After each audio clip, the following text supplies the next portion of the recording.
Hey everybody, welcome back to the Hey everybody, welcome back to the Lucky Dog Podcast. This is your host, Elias Rush. This podcast is sponsored by EliasRushMedia.com, photo, video, digital media production. Today we're discussing House of the Dragon, Season 1, full season review. It's not going to be anything, super detailed. It's mostly going to be opinions based off of seeing the entire season over the past, 10 weeks now? Did they come over 10 weeks, I think? Yeah. So, I gotta say, so anyone that was interested in Game of Thrones obviously is probably following into the House of the Dragon. It opened up with around 10 million plus viewers, I think, per episode, and continuously grew. A lot of people were comparing the apples and oranges nature of the fantasy realm of Game of Thrones, House of the Dragon versus the Rings of Power and Lord of the Rings, and how they were doing things over there. I'll say, just kind of off the top of my head, I have seen all Rings of Power. I've seen all of the Game of Thrones through season 8, and I've seen House of the Dragon now, and I've seen all of Lord of the Rings. So just with saying that, I haven't seen the Hobbit movies, by the way. So just with saying that, Game of Thrones, House of the Dragon definitely does scratch the itch of fantasy realm for me. Rings of Power, Lord of the Rings.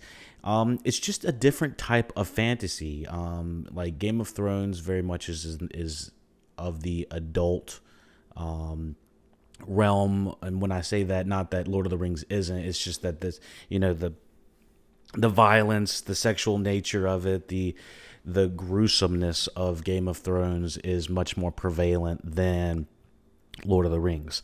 Kind of a rated R versus PG-13 type situation. So just with that, I felt mostly I'm way more aligned with House of the Dragon, Game of Thrones type lore and type storytelling. So this is not a comparison podcast. This is just, talking off the top of my head of the two properties off of the dome. So with saying that, House of the Dragon, I was with a lot of people kind of skeptical about going into the House of the Dragon. I was with probably the millions of other people that were disappointed in the last 2 seasons of Game of Thrones. Dan, D.B. Weiss, and Dan, whatever, I forgot, the writers that were adapting the original Game of Thrones first 6 seasons and then kind of had to improvise on the last 2 seasons, were kind of fed up with Game of Thrones, as we've talked about in the previous podcast, that they were ready to kind of get off the project. They had been on the project for almost 10 plus years at the time. I think that was 2019. I think they had started around 2010, so they were going on 10 plus years, I believe, and they were ready to start a new project. So the last 2 seasons of Game of Thrones kind of felt expedited, rushed. Storytelling was not the same it had been for the first 6 seasons. Most people categorize the first 6 seasons of Game of Thrones as some of the most influential, most memorable, low concept, high fantasy storytelling that we have ever seen put to the quote-unquote small screen. It was basically like having a movie released every week. And I gotta say, I was here for it. I loved Game of Thrones up until the last 2 seasons. And even the last 2 seasons still have that cinematic quality. They just didn't have the storytelling that we had loved in the first couple seasons. And so going into House of the Dragon, I was tepid. I was not super eager to go back into the world initially, but once the first few episodes had started, it felt like getting back into the pool, just kind of getting acclimated to the temperature, and I just was enthralled with it. I know that the first couple episodes, we're getting ready to start spoilers here in a minute. I'll give you a heads up for anybody that wants to kind of bow out, but and join us back for the full season review. But just kind of as a roundup, it did take a few episodes for me to kind of get entrenched with the characters, the lore, the understanding of the world again. We are taking place about just under 200 years before the world of Game of Thrones as we know it starts. So it is a prequel. So like I said earlier, when we were comparing the Rings of Power, the prequel to Lord of the Rings, the movies, and this show, the House of the Dragon, is the prequel to Game of Thrones, the shows. It's very interesting how all these two different properties are kind of taking and mining the history of property and franchise they've already created, and so. And most people would say Lord of the Rings, just as Game of Thrones, both are very successful and highly regarded properties, despite some of the, let's just say, The Hobbit is not so well regarded as much as the Lord of the Rings original trilogy, kind of in the same way as the last two seasons of Game of Thrones. Are not the best of the Game of Thrones seasons. So the lore, it does have, for both franchises, has the the franchise warts and all, so both of them have their scars. Both of them have very highs, very and various lows. So going into House of the Dragon, it did take me a few episodes to kind of get acclimated and understand the characters names, who's the king, who's the successors, who's the good guys, who's the bad guys, all that type of stuff. But with saying that, House of the Dragon, I think it was around episode 4 or 5, I realized, I was like, damn, I have missed the hell out of this world. Just House of the Dragon, there's not much television on like it. Some of the verbal sparring to the betrayals to the succession lines, it's just so watchable. And I can understand the people that don't want to watch it. There is a level of cruelty. Again, I'm not going to say against women, but it feels like, the world is very rough and maybe sometimes overly brutalized in some ways. But I think that you can honestly make the argument for both ways. Now, with saying that, before anyone gets started and watches the full season after that, my somewhat of an endorsement, I personally do endorse the show. The first season, it's very, very watchable. There are some very harrowing scenes in it that are hard to watch. And I've heard recommendations on both sides of should these harrowing scenes be in this or not. Now, earlier in the original Game of Thrones, it was normally sexually charged scenes, mostly regarding some sort of sexual assault or, not portraying sexual situations in the best light. Now, with saying that, I don't think that this show has that problem. I think generally everyone agrees that everything's very, when it's very clear, it's very consensual on both sides, relatively clear on both sides, give or take power dynamics. But, it's not quite as speculative as to whether these scenes should be there or not. The scenes I'm really specifically talking about have to do with the birthing scenes. Now, I've heard both sides. We're getting ready to start spoilers here in a minute. But before we get into spoilers, I got to say that there are some very difficult scenes to watch with regards of pregnancies. Some are good, some don't end so well. I don't think that's a spoiler to say, but there are multiple pregnancies within this season that maybe could... I feel like maybe streaming services should give you the option of, like, let's just say if I was triggered by pregnancies that are potentially hard to watch, then maybe having like a warning or something to pop up, or at least an optional warning tag to say that, sometimes when there's a sexual, I think normally when there's a sexual assault shown on the TV, on an episode, normally it'll say like trigger warning or something like that, or if you have epilepsy, it's going to say flashing strobing lights, that type of thing. I think that they could probably, it'd be an easy thing to just kind of insert like a little title slide for people that want to be aware, kind of going into this is what you're about to watch.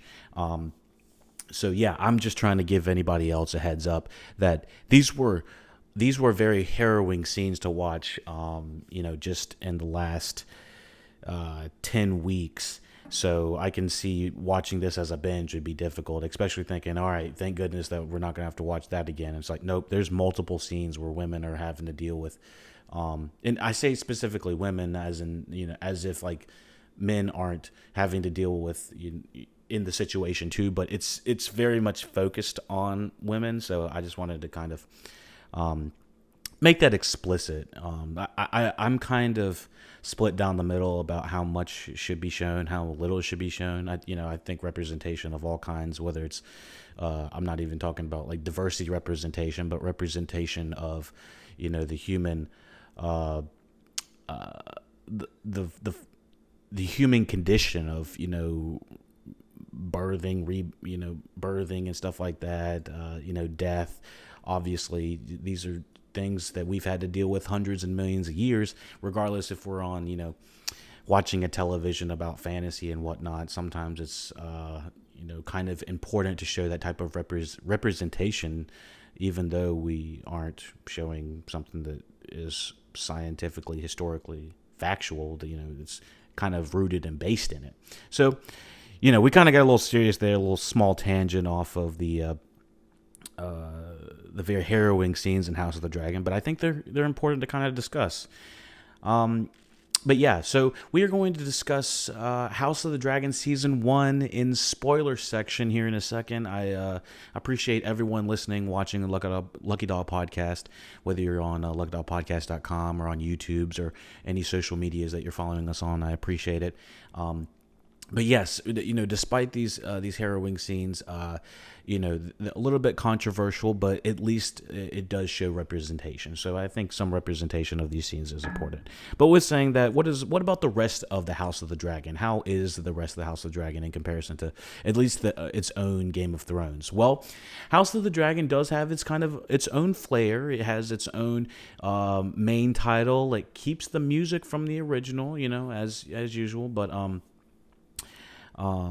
the usual Raman Djawadi dun dun dun dun dun dun, which some people might say doesn't feel authentic and original enough, and some people say, it works. What if it ain't broke, don't fix it, kind of thing. So, I gotta say, from the main titles to the casting to the characters to the story to the intrigue to the overarching, am I glad that it exists? I absolutely am. If it was a movie, I'd say it's an 8 out of 10. It's right up there with some of the highest mainstream media that I've watched all year. Some of the best television. Definitely going to be on top 10 seasons of the year, television seasons of the year, and it's a full ringing endorsement for getting back into the world of Westeros. Even though Westeros has its problematic aspects of it, it's still a highly watchable and entertaining piece of fictional location and obviously the media to watch. I think it's very watchable. And yeah, there are problems with the season, don't get me wrong, and I'm not going to be able to spell every single one of them out, but I gotta say it is very watchable for me. Even from the first couple episodes, a lot of people were trying to compare Rings of Power and House of the Dragon together, and I'm just like, it is steak and lobster for me. Like I totally see the good aspects of Rings of Power, but I just feel like it is not the same type of storytelling. It's way more wide scope, and they're trying to be way more of the old school Game of Thrones, whereas the House of the Dragon is kind of trying to pave where it's more micro scale, focusing on the Targaryens and the lineage of the succession of of power. So, yeah, I enjoyed the hell out of House of the Dragon. Let's talk about spoilers for this season real quick. We're not going to go into like super, super detailed spoilers. Obviously, if you've watched it, you know about the Rhaenyra, you know about the Viserys, the Daemon, the Matt Smiths, the Greens versus the Blacks, the High Towers, the Reese Ifen doing an amazing job. I talked about it in the first episode. Go back and check out the first episode of House of the Dragon. First, I had a review for the first 3 episodes, but yeah, I enjoyed the hell out of the season. I think it was highly watchable. I liked kind of the micro view of kind of focusing on these characters and their almost day-to-day operation, and then doing like a 10-year time jump over the course of like an episode. The time jumps were probably one of my biggest issues with the original storytelling, because the first, I want to say 5 episodes, we have almost an entirely different cast playing, Rhaenyra and Alicent, and then we get, I don't want to say we get upgraded, but we get the older versions of those characters as well. I don't have everyone's name. Like I said, this is not going to be a super on the nose. Let me see. Say Emma Darcy. I believe she goes by they, them. So forgive me if I accidentally say she or something like that. So like I just said, she. Emma Darcy goes by they, them. Olivia Cook comes in and plays. She plays Alicent, and so. Originally, I was very much against the whole aspect of the time jumps. The time jumps were happening really fast for me as the watcher, just as a television watcher. Like I said, I'm not watching this. I'm only watching this, not reading the books or anything like that, not reading ahead. And so, I think the easiest way we could probably talk about this season is by character line. So the Millie Alcock actress plays Princess Rhaenyra the first few episodes, and I was instantly hooked by this character. She plays stoic, she plays dramatic, she can play immature if she needs to, kind of playful. I think that she's an overall movie star in the making, and I can't wait to see her in almost anything else, just because she was very captivating with the way she was able to capture the screen's she had strong screen presence, is what I'm thinking, or is what I'm trying to say. Olivia Cook, I feel like everyone I know is coming out of the woodwork to say, "Oh yeah, Bates Motel." Everyone remembers that, and I'm like, "When the fuck were y'all watching Bates Motel?" I was like, nobody talked about that shit. So, Bates Motel probably would have blown up a lot more if it had gone straight to Netflix. I think it took a while to get there, but I think once it hit there, most people found Olivia Cook there. I'm not exact. I think she's been on Me, Earl, The Dying Girl, Ready Player One, Sound of Metal. Yeah, she's been on a lot of big pieces of media recently. I've loved to see her kind of explore different genres. She's magnificent in this. Okay, so the whole premise of the first season stems from Princess Rhaenyra and her best friend Alicent Hightower, and them kind of splintering off as friends. Alicent ends up marrying Princess Rhaenyra's father when her mother dies, and causes massive rift. And then the rest of the season just becomes this rolling ball of an avalanche just coming down all the way to destroy, and the rolling ball of war coming down to to implode the Targaryen lineage. And there's this whole side subplots with well, it's not even side subplots. It's kind of more or less like the lineage question of, are those really your kids, Rhaenyra? We know that your husband might be gay, Rhaenyra. Considering he doesn't look like your kids, don't look like your husband at all, barely look like you. So it's there's the strong bloodline which comes into question. So there's the Strongs. And then we have Larry's and I forgot the other Strong, Sir Harwin, I believe. So, anyways, we're following through the season 1, covering the majority of the best friends breaking up of Princess Rhaenyra and Queen Alicent. But once we hit about episode 6 or 7, I believe, it was really when the rift became super apparent. And that's when, the children of Alicent are starting to question the whole kingdom. Apparently got it somewhat questioning about the lineage of the Targaryens, and are they real, full-blooded Targaryens type thing? And they actually aren't. They're Strong's kids. So it's just interesting to kind of see how the deterioration of this lineage is happening. And I gotta say, it rolls off the tongue. I feel like despite the time jumps do a twofold. It allows you to kind of explore, and it makes it feel like this has been a very long time with these people, and that there has been a long scope in history shown. And I enjoy that. I just feel like the time jumps didn't happen soon enough. I think the time jump should have been about every 3 episodes, and it took about 5 episodes. So that was my only thing. Instead of dividing it down the middle, and dividing into like thirds, it kind of divided it down the middle, the storytelling. So, like I said, I found it extremely entertaining and watchable, and most of the reason I'm very forward with this is because the majority of this feels very organic. I'd say the only thing that really sticks in my craw would be the Strong storyline. There is this Larry's the quote unquote clubfoot Strong. He is kind of this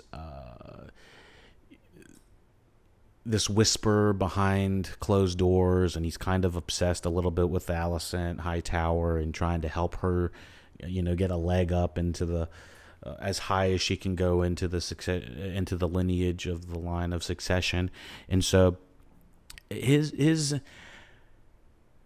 motivations lead him to end up burning his father and his brother, and I felt like there was nothing in the storytelling that really led me to believe that he would ever do that. It just felt like a consequential thing that we wanted, they wanted us to see, and I don't know. That was a quick storytelling decision that I felt just happened so quick, and that was one of my biggest problems with the season of, they had to eliminate the Strongs to bring back the Hightowers because Otto Hightower was banished as or exiled as the Hand, and then he comes back. So yeah, a lot of intrigue behind closed doors, betrayals, that type of thing. It's all your favorite pieces of Game of Thrones coming back together. And so, yeah, I enjoyed the hell out of the majority of the season. That's the Strong storyline's probably, honestly, the weakest, ironically. But yeah, and then we have the Sea Snakes and Princess Rhaenys, and she's the princess that never was. It's a fascinating story at the beginning that we're shown kind of very briefly about how she was the queen that never was. She was technically older than Viserys, the current king in the show, and she technically was closer in line, but apparently, this is where it's kind of getting fuzzy for me in the lore, but there was older siblings that had died, so it left it down to Paddy Considine's Viserys Targaryen. And so, Yeah, I loved Eve Best as Princess Rhaenys. She's just like Millie Alcock. She kind of just commands the screen, and I just enjoyed watching every scene she was in. There is a scene, and like I said, we're talking about spoilers at this point. There's a scene in the middle where, or sorry, this is probably episode 9 at this point, where Rhaenys is busting out with the dragons, and getting ready to show the High Towers exactly, her full power, but she decides not to. And I think the character decisions of her not deciding not to, blast the High Towers into the next realm is one of the reasons I actually enjoy her character. I know that was another thing a lot of people were saying, that she's like, why didn't she just destroy the High Towers right there? And so I just feel like she plays very smart. She's almost like always playing 3 or 4 steps ahead, and she's not always quick to succumb to circumstance. Same thing to kind of Lord Corlys. Like I did feel like he was a little bit. I would have liked to have him a little bit more in the season, but I enjoyed pretty much every scenes he was in, and he seems to be understanding how the game works on a separate level, not on like a higher level, but on a different level than what Rhaenys is playing. So they kind of play the game a little differently. Paddy Considine, everyone's talking about him and his performance. I gotta say, it's phenomenal. This guy's gonna probably rack in the awards. He has scenes of him, just his body deteriorating throughout each episode, that just bring him to the point of just complete stillness. I think it's like episode 8 or 9 where he's completely done. I think episode 9 is when they're wrapping his body, so he's done in 8. Phenomenal performance, one of the best performances of the year. I gotta say, with him having the deterioration of his body and his face, and just the mask, and him busting in on everyone trying to call bullshit on Rhaenyra's kids, and he busts up in here with his cane, and everyone's just like, oh shit. It was just one of the most epic shots I had seen all year. I was like, this is a fucking performance. And then, Matt Smith coming up to him as he's, he's struggling to get to his chair, and then apparently it was improvised that the crown fell off King Viserys' head, and they kept rolling apparently, and Matt Smith just puts it back on his head very gently, kind of like just showing that he does respect his brother despite their disagreements throughout the entire season. There's still this layer of respectability, I guess, between them. Yeah, love that performance. Sir Harwin Westerling, he has a very interesting side subplot of the King's Guards, Lord Commander, and he's kind of just the eyes and ears from the security standpoint. Sir Kristen Cole, I knew from episode 2, I think, that I was going to hate this guy, and he just turns into one of the most dislikable asses throughout the whole season. The actor does a great job, but I hate that character so much. And of course, Matt Smith, the indelible Matt Smith, he just everybody was talking about Damon all season, and bad boy Damon, he does a lot of dislikable things, a lot of things that are dismaying, terrible, kills his wife, seduces his niece. He does a lot of terrible things, but he is honestly a badass, from slicing Lord Corlys' brother's head in half, to coming in and killing the crab feeder at the beginning. He's just it's hard not to be like, yeah, that guy's a fucking badass. But yeah, with saying all that, the acting is phenomenal. There's no bad sides. Now, I wouldn't say it's necessarily a problem, but what is there, 3 or 4 births throughout the entire season, and over, I think, 2 or 3 of them do not end very well. Stillborn or worse, death by dragon fire. I don't know. I kind of a mixed opinion how they treated the sea snake and his family. Given that they are the most predominant actors of color on screen, I didn't feel like they had tons to, like, the daughters weren't really, I didn't feel like that they had much to say, but they were more just there to be on set, so I would have liked to see them a little bit more developed, and obviously one of them doesn't make it, but anyways,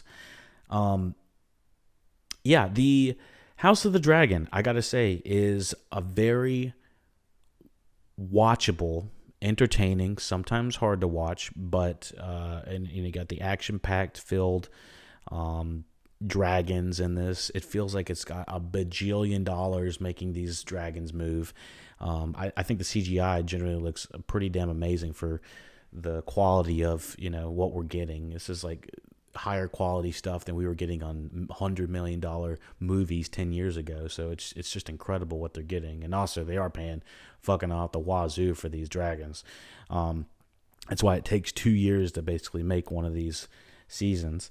Ryan Condal does an excellent job. Zabotchnik, Miguel Zabotchnik. I know he dropped out after a little bit of, I think the third episode he dropped out. He decided he did not want to be a showrunner anymore. But again, he has been working in the Game of Thrones sector for over 10 years now. He's put in the work, and he's tired. He's done this. He's been in this world for a long time. So don't blame him. A couple things. What was it? Lord Beesbury got picked up at that one by Kristen Cole. I was like, damn, why you gotta do him like that? And that was all because Alicent Hightower's talking about, this made-up prophecy for the show. So from what I hear, the made-up prophecy for the show was that Aemon Targaryen was the king, and he's meant to be the king or something like that. But that was actually meant to be the other Aemon, who was his grandfather or something like that. Viserys was getting it mixed up, and now Alicent is getting it mixed up, and Alicent goes to her father, and her father, Otto Hightower is just like, all right, the plans are now a go. Now my grandson becomes the king, as I predicted. It's like, what? Oh, so fucking Otto Hightower has been scheming up since the fucking beginning, and I had my doubts, I had my suspicions, but I didn't believe that he was going to actually go through it. He was actually much worse of a guy than I was expecting, but he just had to wait for the king to pass. But yeah, so, and then we have the White Worm. She's played by Sonoyo Mizuno. She was the lead actress in Devs, and she was also in Ex Machina. She's and Maniac as well, and Annihilation. Big Alex Gardner actress. But yeah, so she's a great actress. I don't know what she's doing with her accent in this, though. I think every podcast I listened to was talking about her accent, and I noticed that accent almost immediately as watching it. It almost sounds like a stereotypical, quote unquote, Asian stereotypical accent, and I'm just like, what is going on here? And it kind of feels like it fluctuates in and out. I'm not really sure what the direction they were going for with that, but that was the first red flag I had in the show, and I think that it took till episode 3 for that to really happen. Again, throughout the season, Alicent doesn't tell Larry's Clubfoot Strong that he needs to go take care of the White Worm, which inherently that didn't happen. He just burns down her place, and I think she's fine. But anyways, and then the feet fetish scene with Larry's and Alicent. He's like jerking off to her feet or something like that. Now let's talk about this problematic aspect real quick. Now there's not many people. I think the problem here is it's not that he likes feet. Everyone has a kink. As long as both sides are consensual about it, then it's fine. Whatever. It's not about liking feet. It's the fact that he's really the only person of that has some sort of quote unquote disability on the show, and he has this weird random fetish of feet. And it's like, all right, because he doesn't have perfect feet, then he jerks off to perfect feet kind of thing. It's like, oh my gosh, I don't know what to say about it. All I gotta say is really that's the best thing that y'all could come up with. I'm just like, sometimes I felt like the show was kind of just doing things for shock value, and I felt like this was one of them. Just controversial things to keep the show in the conversation for the first couple days of the week, just so that you can come back at the next week to talk about something else crazy. And there was things that were happening crazy. Allison's kids, they growing up to be fucking what is it? Eamon, Damon, Raymond, all the fucking Colors of the Wind. I forgot all their names. Honestly, I'm recording this a little bit late after the show has come out, but yeah. So at the very end, let's just talk about what had happened at the end of the season. So essentially, King Viserys dies. The High Towers move to have Aemon kinged, and is it Aemon? I think it's Aemon king. Prince. Oh no, it's not Aemon. It's the other one. Shit. I should have looked this up. Prince. God dang it. I'm going to have to look this up real quick. Give me 2 seconds. So anyways.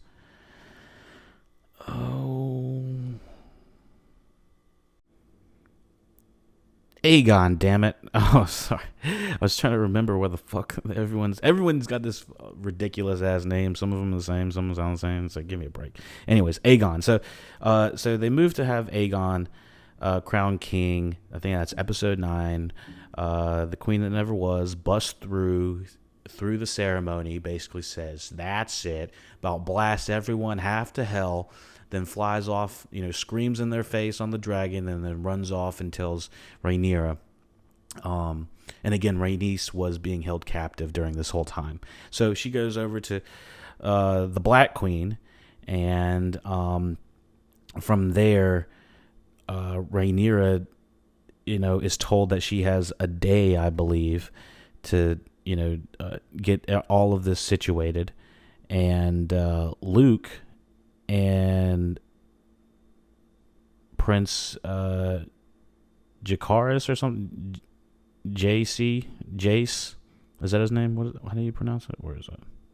Yeah, Jace. Okay, so Jace and Luke run off on their dragons to go to 2 different places. I think it's the Baratheons that Luke goes to. We don't get to see Jace at the end of this episode, but Luke goes and is trying to recruit the houses of the Baratheons, I believe, and then Jace is going to the Starks to go recruit everyone for this possible war of the lineage of the succession of the line to become queen. So Luke gets there, and Aemond, who has lost an eye at this point due to Luke, they've been scuffling this whole season. That